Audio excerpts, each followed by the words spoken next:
አሰላሙ አለይኩም ወራህመቱላሂ ወበረካቱ። ድና የተከበራችሁ ቤተሰቦች እንዴት ናችሁ? ሰላም ናችሁ? አልሐምዱሊላህ ደህና ነኝ። እና ቤተሰብ ላይክ፣ ሼር፣ ሰብስክራይብ አድርጉኝ እላችኋለሁ። የቆየ ቪዲዮ ቢሆን ለማስታወስ ያክል እስኪ ስጦታ ለልጄ የሚል ቪዲዮ እስላማዊ ቪዲዮ ይዤላችሁ መጥቻለሁ። አብራችሁ ተከታተሉ። ስጦታዬ ለልጄ የልጁ መስተካከል የማያሳስበውና የማያስጨንቀው እንደዚሁም እንቅልፍ የማይነሳው ወላጅ የለም ብል ዋሽተሃል የሚለኛል አይመስልኝም። ነገር ግን ብዙ ወላጆች ልጄን አስተካክልበታለሁ የሚሉበት መንገድ ልጆቻቸውን ሲያበላሽባቸው እንመለከታለን። ልጁ ዓሊም እንዲሆንለት የማይመኝ ሙስሊም ወላጅ የለም። ነገር ግን እንዴት ልጅህ ትልቅ ዓሊም እንዲሆንና የመልእክተኛው ዓለይሂ ሰላቱ ወሰላም የልብ አፍቃሪ እንዲሆን ትፈልጋለህ? እንግዲያውስ ልጅህን እንደሚከተሉ አሳድገው። ሼህ ሙሐመድ ባዝሙን እንዲህ ይላሉ። ልጅህን ማለዳ ጸጉሩን ስታበጥርለት ጸጉርህን የማበጥርልህ የአላህ መልእክተኛ ዓለይሂ ሰላቱ ወሰላም ጸጉር ያለው ሰው ይንከባከበው ስላሉ ነው በለው። ሶሒሁል ጃሚዕ 6493። ልጅህን ሽቶ ስትቀባው እንዲህ በለው፣ ይህንን የማደርገው የአላህ መልእክተኛ ዓለይሂ ሰላቱ ወሰላም ተግባር ተከትዬ ነው። ረሱሉ ሰለላሁ ዐለይሂ ወሰለም ከዱንያችሁ ሁለት ነገር እኔ ዘንድ ተወዷል፣ ሽቶና ሴት ልጅ። የአይኔ ማረፊያ ደግሞ ሰላት ላይ ሆኗል። ተኽሪጅ ሚሽካተል መሳቢህ 5189።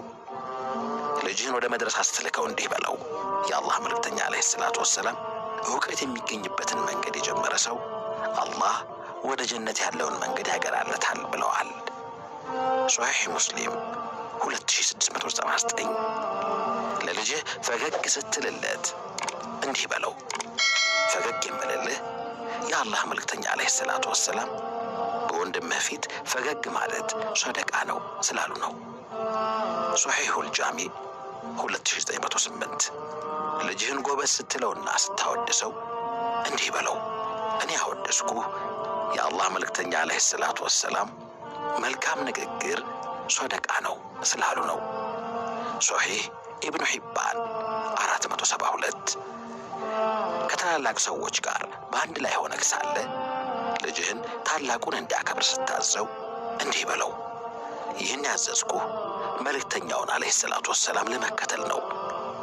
ረሱሉ ዓለይሂ ሰላቱ ወሰላም ለታናሹ ያላዘነ ታላቁን ያላከበረ ከኛ አይደለም ብለዋልና።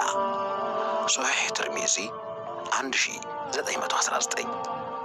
ልክ እንደዚሁ ለልጆቻችን ለምናደርግላቸው እያንዳንዱ ነገር አሊያም ለምናዛቸው ትዕዛዝ ከጉዳዩ ጋር ትስስር ያለውን ሐዲስ ብንነግራቸው ልጆቻችን በርካታ ሐዲሶችን በለጋ ዕድሜያቸው ማሐፈዝ ዕድል ይኖራቸዋል። በዚህም ሳይወሰን የመልእክተኛው ዓለይሂ ሰላቱ ወሰላም ውዴታ ከደም ስራቸው ጋር ይዋሃዳል። በእርግጥ ይህን ለማድረግ እኔ ምን ቀራሁና ሐዲስም ቢሆን በአግባቡ አላውቅም ልትሉ ትችሉ ይሆናል። መፍትሄ አይጠፋም። ቀዳሚው ከላይ እንኳ በሸኹ ሐሳቦች ውስጥ 6 ሐዲሶችን ተምረናል።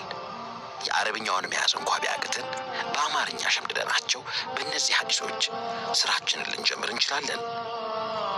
ከዚህ ባሻገር በአማርኛ የተጻፉ በርካታ የሐዲስ ኪታቦችን እያነበብን በቀን ወይም በሁለት ቀን አሊያም በሳምንት አንድ ሐዲስ እንኳ ለመያዝ እንሞክር።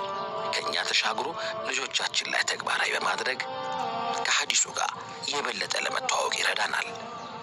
ነገር ግን ልጆቻችንን ብዙ ማስተማር ከፈለግን እኛም ብዙ መማር ይጠበቅብናል።